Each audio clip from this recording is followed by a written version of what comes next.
Crank up the volume and get ready for real-world bird hunting by listening to the Wingmen Podcast by Eastman's.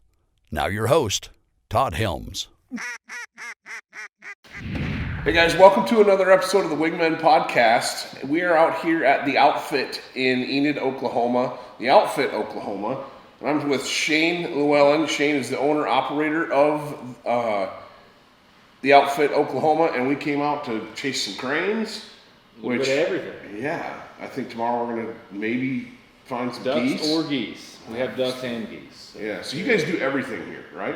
Yeah, pretty much. If it's got web feet, we're definitely chasing it. And then really got going on the cranes the last couple of years. So, and that's turned out to be a hell of a deal. So, the amazingly difficult to hunt this time of year, which I found out the last 2 mornings. Yep.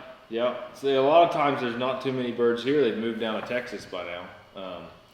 But you know, we got with how warm it's been and all that, we got a lot of them wintering here. So we've been chasing throughout the whole season. And yeah, you're right. They're smart. Well, this morning was insane. It was like we get set up a lot like you do for geese. You know, we're set up in along a brushy edge row, basically. Feed out in front of us. Got the decoys set. They come up off the roost quite a ways away, and they're just, you know, they're cranes, so they're super loud. But I think we had that one land. Yeah. And that was the closest bird we had by far. Right. And you know, you never know what they're seeing on the hide or with the decoys glaring or what's going on. You know, when you watch the one we saw just dump in from the heavens. Yeah, he's like spiraling. I'm watching birds over on my left, and all of a sudden I kind of catch movement, and I hear something, and I look, and he's spiraling down.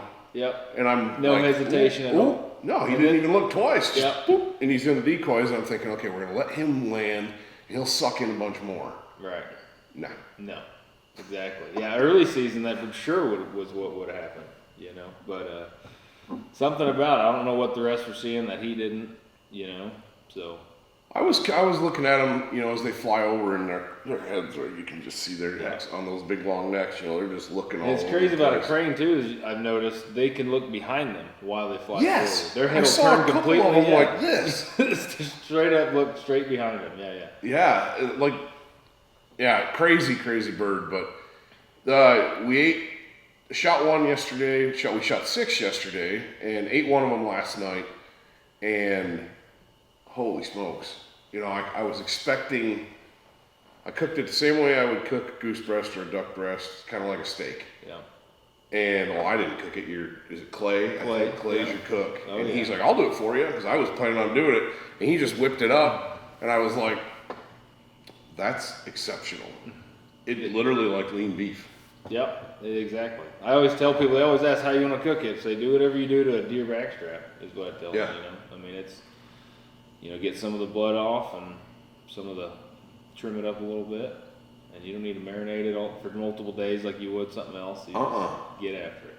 Yeah, it was literally just clean, phenomenal tasting meat. You would have sworn if you didn't know what it was, I think you could totally pass that off for like lean beef or like you said. It's definitely not like any bird. Venison backs. No. Not texture-wise, anything. Nothing. Red blood. It has red blood when you cut it. You know? I mean, it's like bloody, like beef. Yeah, just like a steak. Yeah. But I wish there were more of them around. I wish we were getting in them better, because I take a cooler of that stuff home. You know, that stuff. It's so good. But we did get some birds this morning, so we got more meat to take home, which was cool. And when I walked in here, I didn't know what I was getting into, you know, as far as crane hunt or anything. I'd never done it before. And you're like, oh yeah, it's no, you go do this, and got birds. So it was like perfect, awesome. But you have fit us in around a full schedule. You guys are like booked. Yeah. Solid. Yes, sir. Yeah, every day. Yep. Yeah. Constant going. Like, it would get here in the morning, and you guys are. Yeah. Just in and out. Yeah. Has it been that way? Has that been a pickup since COVID, or are you like that pretty much solid? Well, the last 2 years we've been pretty well booked up. But COVID definitely helped. I think the outdoor services industry, I guess, the guiding and the outfitting and stuff. You know, everyone wants to get outside. Everyone had to cancel all their other stuff. You know, some people might get together and go to concerts, might do any of that. Well, all concerts have been changed up. Everything's been switched up, so people got extra vacation time, it seems like, and we're hunting. You know, obviously, there's plenty of social distancing has always been accepted as that, so it seems like a lot of people. You know, and last year I almost had no cancellations while COVID was kicking off, right? It's kind of strange. And then this year I've had more COVID cancellations than I did last year. That's wild. You know, I wouldn't think you'd have any this time of year. Yeah.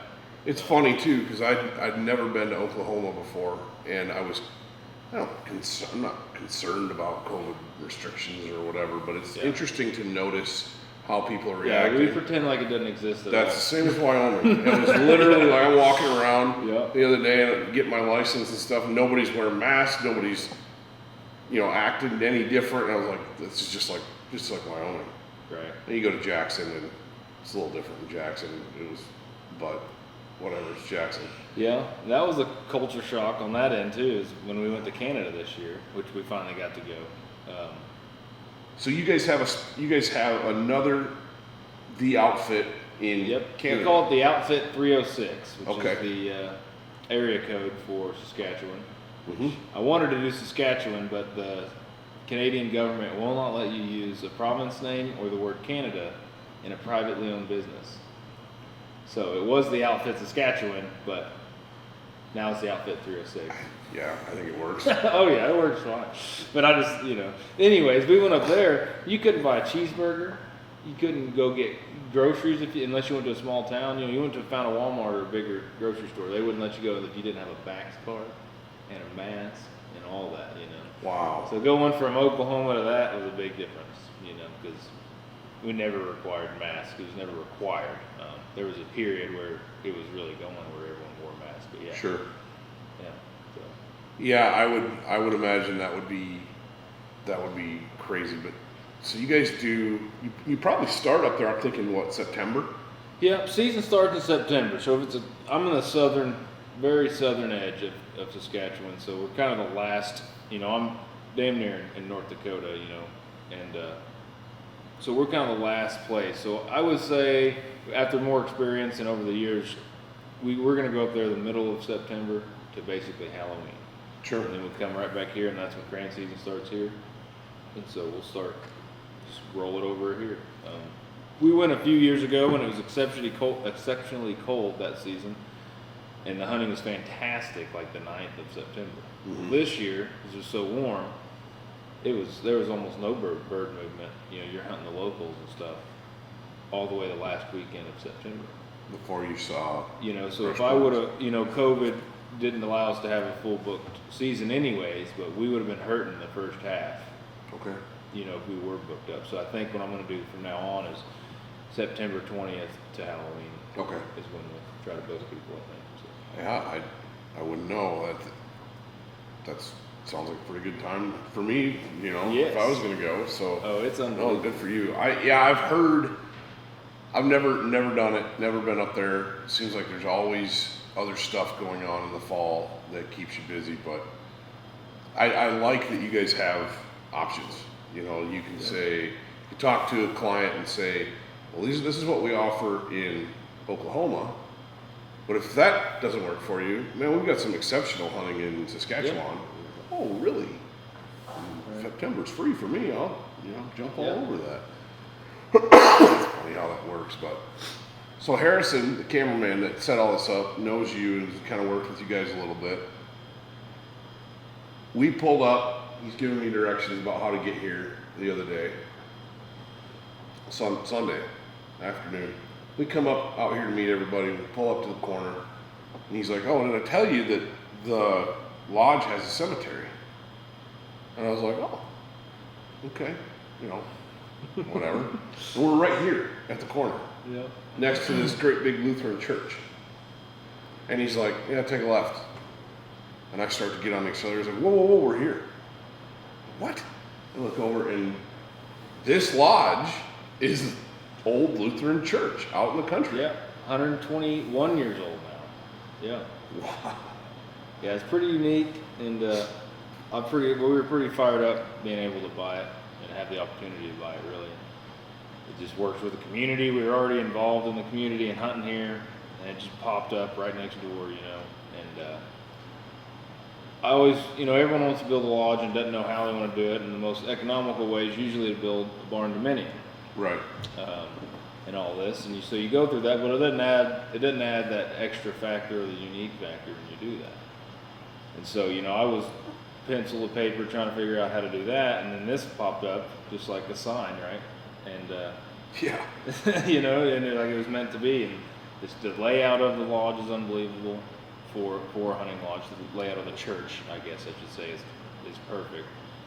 And I think it's even more unique and makes it more special to carry on. So. You've got to get some comments on that when people roll up and they've never been here before and they're like, hey, what? Yeah. Staying in a church? Right. Yeah. Some people, it surprises them. Everyone, really. So. And it was it, so you see this great big room here, and you got a big kitchen over here, hallway full of kind of an L-shaped hallway with, actually it's U-shaped, isn't it? Goes around. Does it go It kind of wraps all the way around. Yeah. And there's rooms. You got rooms in there, and each one is remodeled and decorated. And we filmed before when we first got here. We did a walkthrough and we looked at everything and filmed everything. And then through those doors is the sanctuary. Yes. Yep. And you're working. That's a work in progress. Yep. Still finishing that up. It's got a pool table and stuff. Now we're just treating it like the garage or hangout room. Sure. But yeah, so we renovated the meat and potatoes part of the lodge to get the bathrooms going, because we had to gut everything. When we got it, there was no insulation in the walls, lath and plaster. I think we hauled off 42,000 pounds worth of stuff that we tore off the walls in dumpsters, roll-off dumpsters. Wow. The first month or so. That's a lot of work. And then, as we were wrapping around, I had to put a new roof on part of it, had a caved-in ceiling, And so once we got all that done, we ran out of time, and then COVID hit, and everyone knows how expensive everything got. And You couldn't get stuff. Couldn't get anything, Right. and so that's why the sanctuary is not finished yet.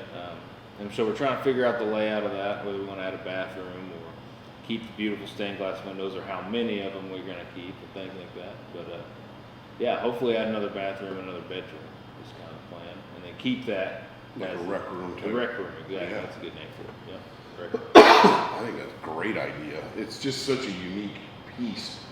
And you put the big sliding doors on. Yeah. Your wife was telling, well, you both were telling a story. Those doors are famous. You guys are famous. Yeah, quotation mark. Yeah. Famous. So, Yeah. tell us that. It's Because pretty I wild. laughed when you said that, man. Yeah, my wife, she's kind of a DIY kind of girl. She's more handy with building cabinets or doing any of that than I am. Honestly, it's pretty funny. But so she had this idea to build these expensive barn doors, and we were getting prices on them, and they were $1,500 a piece. We need 3 of them. Trying to figure out, that's not really worth it. And she just says, "Well, we can make this." And so it's funny. Instead of me talking her into helping me, she does. She's like, "We can do this." Da, da, da. Okay, whatever. Follow her lead, and so she's got this TikTok that's grown just gradually from all her little projects that she's done. And there's different segments of TikTok, whatever. This would just be the DIY home improvements, area. Sure. For you page or whatever. And so she gradually grew that. Then we started redoing this, so she started videoing and doing time lapses of all the gutting of the church and everything. Well, that exploded, and I think she's got 1 million followers. Holy smokes! On TikTok, yeah. And they were using us making those doors was on advertisement for TV advertisement for TikTok. And you said it played on the Super Bowl. Yeah. A TikTok ad on the Super Bowl, and your stuff is there. It's like a 30-second ad in the first 5 minutes, and then the first 5 seconds, and then another little clip of us, doing That's time awesome. lapse, building those doors. So You're like the Chip and Joanna Gaines of the hunting world. right. No, that's hilarious. So I thought that story was great, and I'm glad you shared it, because it adds more uniqueness to this place. Because you walk in, this is not your run-of-the-mill hunting lodge. And you walk in, you're like, wow, this is really cool. And the fact that like you kept the old ceiling, you kept all this stuff. Yeah, original floor, original ceiling. Yeah, I mean, the other night we were here, there's 9 dogs or 8 dogs in here running around, and it's like, it's perfect. It's what a hunting lodge should be, Yep. Yes, sir. Oh, that's so cool. That is so cool. But so that's the outfit Oklahoma. That's the outfit 306. That's you guys. But what about your story? I mean, did you grow up a hunter? You always been a hunter? Did you get into it later? And what took you to guiding? Well, it's a very long story. Let's hear it. Multiple episodes probably to get in details. But so my family, my dad always took me hunting. I shot my first duck when I was 6, and so hunting, we were super intense baseball players, very competitive, playing for multiple teams, and I practiced baseball. When we do something, we just do it very intensely. And so I learned that through baseball. Well, at the same time, mirroring baseball, hunting season's not during the off season of baseball. So we did baseball 9 months of the year, and we hunted our ass off the other 3 months of the year. Sure. Since I was 6. I mean, I had to beg my dad, give me the gun, I'm ready to shoot when I was 6. Everyone else wait until they're 8 or 10 or whatever. Right. Hell, I wasn't gonna wait for that. So he started giving me my single shot 410, and he'd load it. I wasn't even strong enough to break it open to reload the thing. So I'd go run off, shoot it, come back, and he'd give me one more shell in there, whatever. So we started doing that then, and started duck hunting. Was literally the first thing I started. He had a very good friend who has an outfitter in the panhandle of Oklahoma and Texas, and they have a unique lodge and everything, and that's probably where I learned a lot. That is exactly where I learned a lot of how do I apply and how do I move forward with outfitting and ways to make it unique.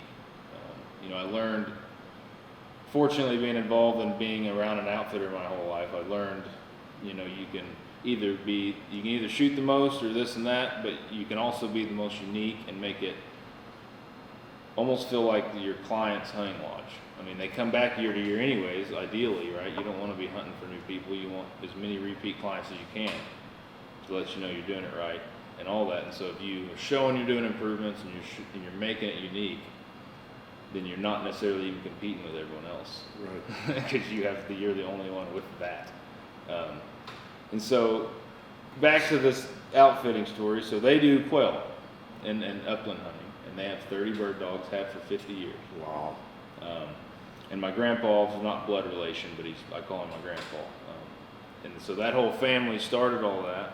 So anytime, my dad would pull me out of school early, and we'd haul ass to the panhandle and deer hunt and help stay at the lodge with the guys and this and that. And then as my dad's buddy got older, his kids took it over, his boys. This is about the same time I was 16, 17 years old, could drive myself.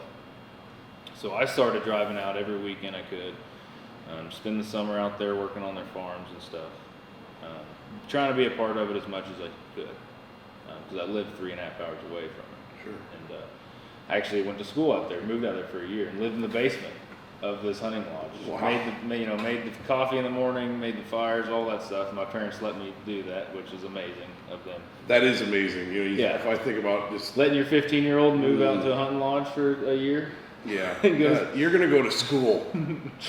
Wink, wink. Yeah, you're gonna get an education, but it ain't gonna be no books. Right.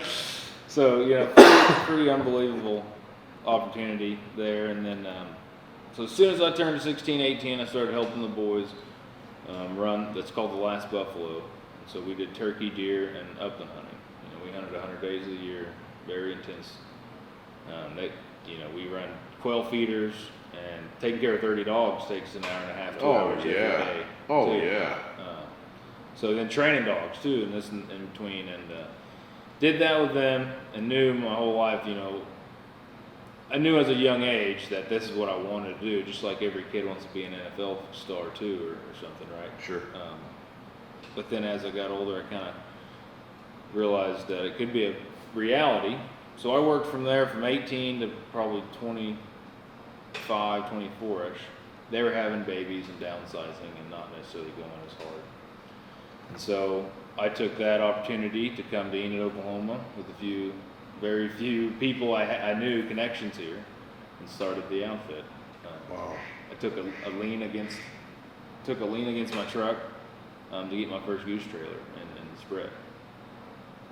And was running out of a 100-year-old house for a couple of years by myself, and then I had another buddy come on, and I had clientele base already built up from working at the other lodge, so I had somewhere to start. I couldn't imagine doing this and not. I mean, I had 30 clients to start, real clients. I mean, legitimate guys that are come from out of state and stuff, and stay for multiple days. And so, I had somewhat of a start, and just grinded it out. Took next year I paid off the trailer and decoys, bought more, of course. You always need more of those. And then, next year I realized I need a ranger. You're pissing these farmers off driving through their fields, or you have to carry stuff out, and you can't. The outfit, I'm not gonna make clients carry decoys into a field. So the next thing I had to do is buy one of these $25,000 Polarises. It's another lien or whatever we got to do, private loan, anything, and get that done, and then just piece by piece put it together. Well, it's quite the deal. I mean, I pull in here and you got 3 or 4 enclosed trailers, and there are probably one's for cranes. I'd probably get that's another one's got geese, and however you got them set up. And there's a big storage thing out there for stuff. Yeah. And you've got everything dialed. You've got everything. You're going to be able to handle any hunt that somebody wants to do or that you run across. There's no doubt about that. We had nine guys this morning. I'm not sure how many guys we had, and everybody was hidden. And everybody was comfortable. Everybody was safe, taken care of. Yeah. The fact that you could start with 30. You had 30-ish, however many clients you had. I've wondered the same thing. You look at how guys get started, especially if they're young and they're grinding it out, and it's like, I can't imagine how difficult that would be to build an outfit from nothing. Yeah, building trust. Yeah. Building the trust is the thing. People, and as an outfitter or guide, you can't take that for granted, because you have to realize people are taking off work, getting in an airplane, flying here with their buddies. You get one guy, he's got to call his buddies and convince them this and that, and that's where that trust thing, and people have been burned so many times with bad outfitters that it's, once you get the trust, that ball starts rolling. And now I got more people calling than I can take hunting. Yeah. Well, I think you picked up probably 4 or 5 more guys the other morning. Yesterday morning. Yeah. Because those guys got burned by an outfitter. Yeah. Playing damage control and other outfitters. Yeah. And you were good enough to pick them up and take them out. And I think each one of those guys got a bird yesterday. Yeah. And they were over the moon. Yeah. They were here to shoot cranes, and unfortunately didn't get to. And it wasn't the best crane hunt in the world, but they did shoot their cranes. We all didn't live it out, but they got them. And then the other half, we took them on a goose hunt, and they were very appreciative, because 24 hours before that goose hunt, I had no idea I was going to have 11 more clients, the next day. So. Well, that's pretty amazing, because I think a lot of folks would say, "No, sorry guys, I can't help you. We're full."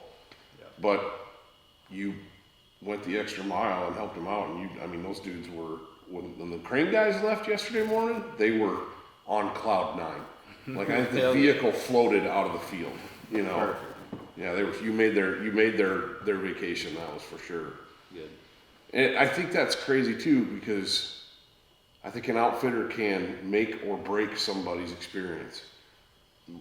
Even if the hunting's good, if your outfitter's lousy, you can, hey, that's not gonna work. And vice versa. If the hunting's not great, but you have great amenities, good food, congenial people to spend time around, and you have a good time outside of the hunting, I think both those things can happen.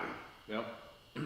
Control what you can control. And everyone says you can't control the birds and this and that, and that's the hardest thing I grasp. I know I can't get the birds in Oklahoma, but I know there's some in Oklahoma, so I hold myself accountable to find them some way or another. There is a hunt somewhere. It just depends how far you want to drive or what you got to do to get on it. But that's that. You can control what you can control: the lodging, the food, your attitude, the experience, and be helpful. And you can't be tired. Can't be tired. That's easier said than done. You guys run on very little sleep, that's for sure. So,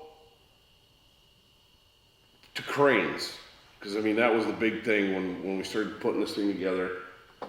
And we were talking the other night, and you were telling me some things about cranes that I don't think a lot of people understand about them. You know, they see them, if they're fortunate enough to have them at all where they live, they see this big, loud, obnoxious, beautiful bird. Yeah. And they think, oh, look at that crane. Yeah, right. You know, and I hear it too. Look at that crane. And he's like, no, that's a blue heron. That's a blue heron. That's not a crane. Yeah. That's not a crane. But you were telling me some stuff about cranes that make them super unique. Yeah. Like they're migratory bird, but they're not waterfowl. Right. Yeah. You know, if you handle birds a lot, I know from just training dogs and things like that, you know, but they don't have waterproof feathers. They feel like a pigeon in your hand. They're almost dusty. You know, that's exactly what I thought when I picked that first one up yesterday. I'm like, this is like a giant pigeon. Right. That's the way they feel. Yeah, and so they have to be on water like waterfowl, so they follow all the same, you know, daily routines as waterfowl does, but they don't even ever put their butt in the water. You know, so it's got to be a very unique roosting and loafing situation, shallow water. They have a thing for salt. That's pretty obvious, I think, because the river they sleep on where we hunt them is high salinity compared to other places, and hold on. Hit pause. So we just got interrupted by a couple of dudes from Texarkana, and they were looking for you. Yeah. Probably wanting to go hunting. I'm assuming. Yeah. I'm assuming. But then one guy, when he walks out, he goes, "Well, now I can tell my wife that I was in church." I bet you get a lot of quips about church and coming to a hunting camp and drinking in a church. Yeah, some people don't like to, you know, they're a little iffy about drinking in a church in the afternoons, you know, or in the nighttime, I should say. But it's pretty funny. When we were renovating this place, we, you know, had it all gutted, we're all covered in dirt, and we're sitting in one of these random Sunday school rooms that's now a bedroom, and sitting around on the ground having a beer, and the old preacher, you know, this would have been a month or two after we bought it, and the old preacher just comes in, is looking around, and, you know, he's dressed up, and I don't remember what day of the week it was, honestly, but he comes in, and he just kind of wanted to see what we were doing, and just talk to us, and I told him, I said, hey, you know, sorry we were drinking and all, you know, it didn't really, and he cut me off and said, well, he goes, we're Lutherans. He said, drinking's fine, just don't bring any strippers. Don't bring any strippers. Oh, man. So we have the blessing from the preacher, so just no strippers. Don't worry about the drinking. Yeah. Oh my gosh. That right there, that's a pretty chill dude. If you can come up with something like that. No strippers. I love it. There should be a sign on the door. Drinking's fine, just no strippers. Oh, jeez. We were talking about cranes and the uniqueness of them, and I think those guys walked in about the time you were talking about, you know, they like salt. Yeah. So it seems, you know, and I'm not a biologist or anything, obviously, and I'm sure this might be common knowledge to other people, but, you know, it's obvious that they like salt water of some sort. They go to the Great Salt Plains in Oklahoma. That's our biggest congregation of them, and you know, they bounce down to the river we're on, which is a higher salinity than other rivers, and it's not salt water, right? But it does have a higher salinity, and there's little salt creeks that run into this that have white banks and everything. I mean, hell, they call them the Salt Creek, and you know, weird habitats, and then they got to be in shallow water, so. You know, to really attract big numbers of cranes, you need lots of acreage of shallow, salty water. Well, that's a pretty damn unique situation. Yeah. I mean, they live in Florida and they live in a lot of other places, but they either need marshes, and hell, they might be on salt marshes in Florida. I have no idea, you know, but they definitely favor salt water. We stopped yesterday and looked at the river, and your guide Gage was kind of explaining some stuff about it. And it makes sense once I saw that and where those birds were roosting, what they're coming off of, so where we were hunting them. It makes sense now looking back as where I've seen birds my whole life, you know, cranes, where they were. It was always stuff that was similar, you know, shallow, marshy environments where there's water, but they're not, like you said, they're butt wet, you know. Never get wet.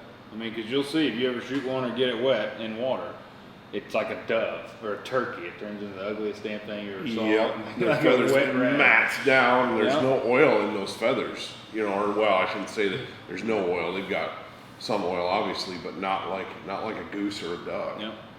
Exactly. Yeah, that is wild. But and they're long-lived bird. Yes. Yeah. So I heard something the other day saying that they won't even start breeding till they're about 4, which is wild to even think how their numbers keep increasing too. When increasing popularity of hunting, an increasing number of cranes, and I mean, I don't know. They only have two offspring at a time max. They'll never have more than 2. And even sometimes one of the babies will kill or push out the other chick out of the nest, and where there's only one that makes it anyways. You know, it's kind of wild. Sometimes they'll have twins, a lot of times, you know, but it's just crazy. They don't reproduce like rampant, like you would think. Not like canned geese. Not like, yeah, exactly. It's fascinating to me. I wonder, you know, when we hunt them hard, it's not like we're shooting all of them. Obviously, hunting, in any regards, hunting isn't causing an issue in the number. No, not at all. It's minuscule. Disease will be on every aspect of any animal. Right. Is 10 times more than hunting would ever be, right? So it's just fascinating to me that they're such a unique animal that hasn't changed. They say that's the oldest unchanged bird fossils ever found on the planet. Is a Sandhill crane. Is a Sandhill crane. Or a crane in general. Crane in general, yeah, okay. I mean, the anatomy has been unchanged forever.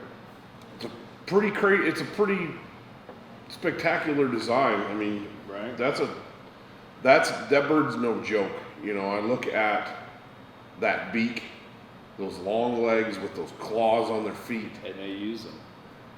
The feet and the you know. Yeah. Claws, yeah. You were watching them. We were video the big group yesterday, and you see flapping while they're up on their, you know, they're kicking each other. Yeah. And tearing each other up. And you guys run goggles on your dogs. Mm-hmm. You'd have to. Yeah. You'd have to run goggles on dogs. I mean, I bet a dog would lose an eye like that. Right. They send them on a crane and whack. Yeah, and that's the thing too that's cool, unique about cranes. You know, they never give up. You know, almost every bird, if it's injured to a certain degree, you'll see a grader fight a dog or do this, but when you run up there, that grader usually stops fighting, right? But a crane never gives up, ever. You know, as long as their head works, they're going to peck you. If their head doesn't work, they're going to get you with the feet. It's wild. Whether they can stand or not, they fight till the end, you know, and that's pretty cool about them, I think. You know, they're fierce. It's not like a coyote's going to take down. A coyote have his hands full with yeah, there's nothing, you know, out there that's going to really get a healthy, full-grown crane. It's a pretty difficult target. Yeah, I think maybe a lion or something, but who knows if a lion would even, you know, if a mountain lion would even try to mess with one, you know. They'd be hard to get close to, first of all, because they're up high, they can see, they have phenomenal avian vision. Unbelievable. Oh, yeah. And then on top of that, just those natural defenses, I mean, they're a spectacular bird. Yeah. That first one I walked up to yesterday, I didn't even touch it for a second. I was just like stood there like, wow. And I've been around these things my entire life. Everywhere I've lived, there's been cranes and lots of them, but I'd never killed one. I never had the opportunity to shoot one, to hunt one, shoot it, and then walk up to it and like pick it up. It was like forbidden fruit, man. I'm kind of like, ooh, and I gently pick it up, you know, and it's big long neck. And the funny thing is, once you take away that neck, those wings and those legs, I think a giant Canada's bigger. Yeah, I think you're right. I really do. I mean, I haven't been weighing them, but I'd say they weigh 10 to 12 pounds, you know, and you know there's those Canadas, big graders that are 15 pounds. Yeah. And the breast, I took that breast off, and I'm like, yeah, it's the size of a goose breast. Mm-hmm. You'd think it would be this massive bird, you know, but There's not a lot there. They're just long and skinny. You know? Yeah. Yeah. Well, like Fight Club, skinny guys fight till they're burger. Right? Oh, jeez. Oh. No, that is amazing, amazing bird, amazing hunting. I would love it if I could reciprocate sometime and have you come up to Wyoming, even if it's for a fishing trip. You want to come up? Heck yeah. That would be fun. Well, this is something you don't get to do, and that's something I don't get to do. Well, there we go.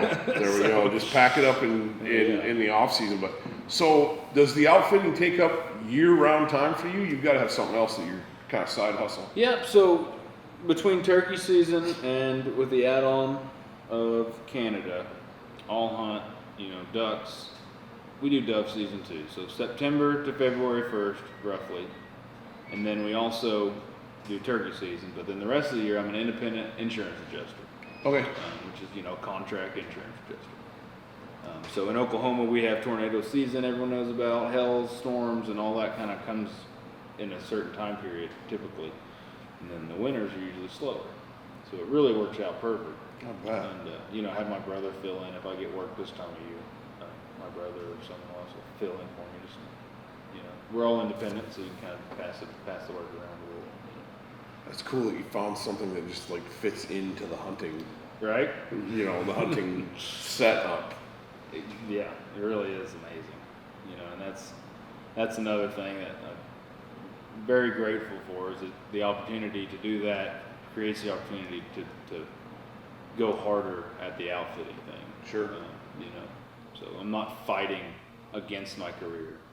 They worked with it. Which a lot of people would be looking for some way to do both. And yeah, I was just telling you, I still do a little fraction of fly fishing guiding, and it's exactly what you just said. It's kind of a fight because I work 360, not 365, but I work year round. When I was an educator, I had all summer. I guide in the summertime. It was perfect. It was the perfect gig, Excuse me for a second.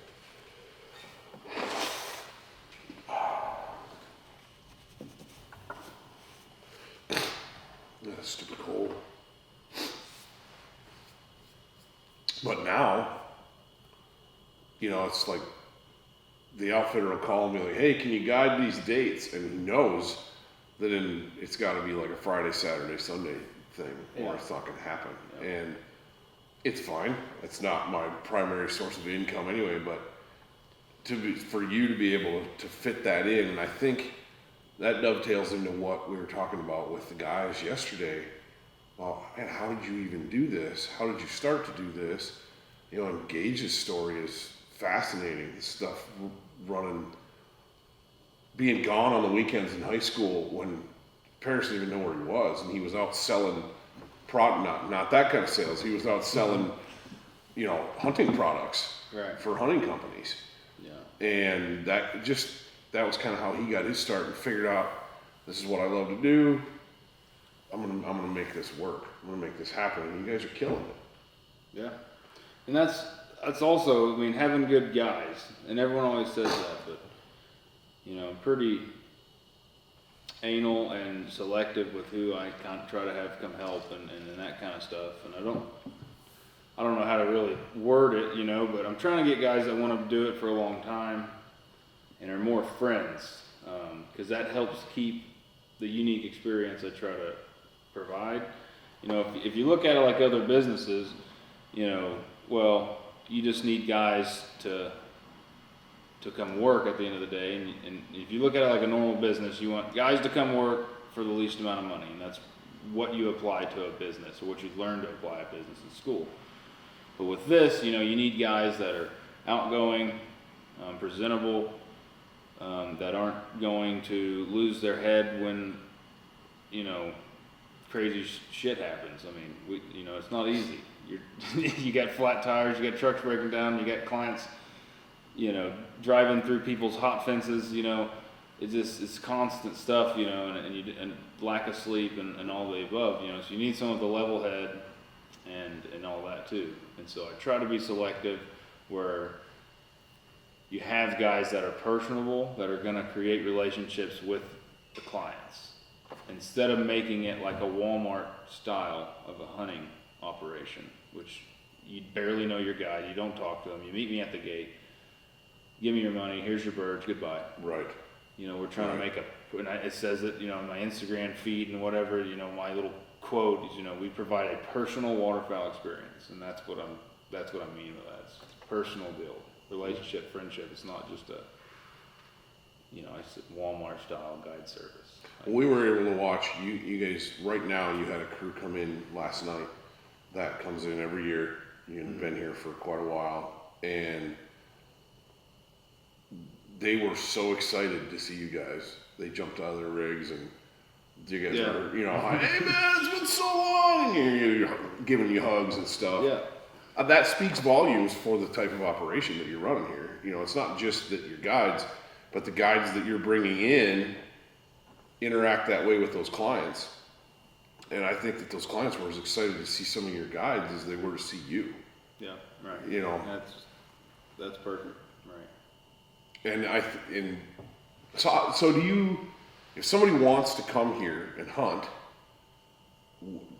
when do they got to contact you? Because I would imagine you're probably starting to fill up for next year already. Yes. Yeah. So, you know, a lot of people, I had to turn guys down trying to book for like 2024. So I'm like, whoa.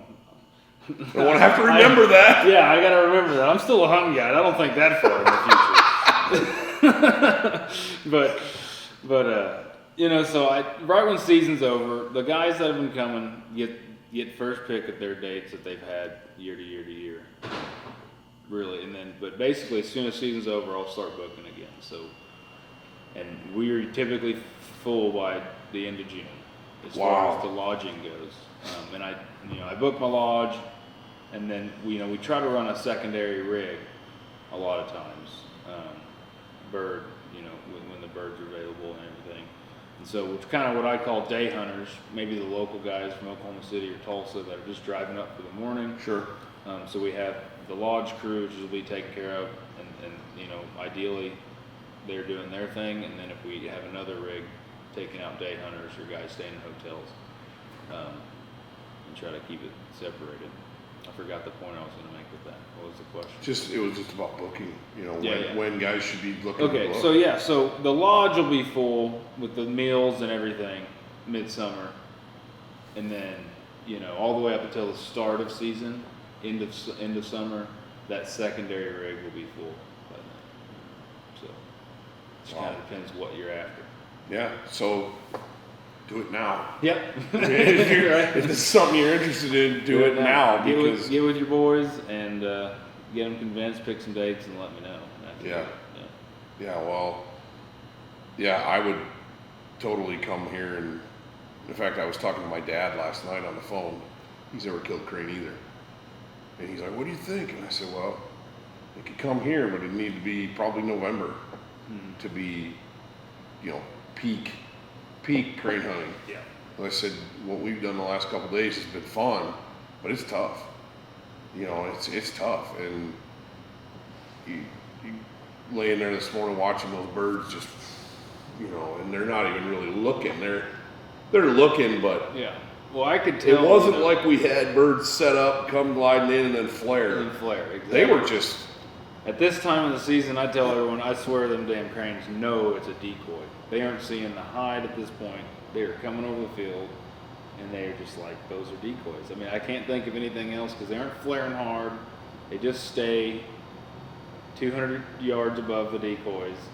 And you float around. You can keep changing the hide, making it better and better, and go out of your way. You couldn't even see her hide today when you're standing right next to it. No. You know, it wasn't, so I know that wasn't the issue. It's just wild, you know, how difficult these birds get, and how, you know, they play follow the leader worse than any bird I've ever seen.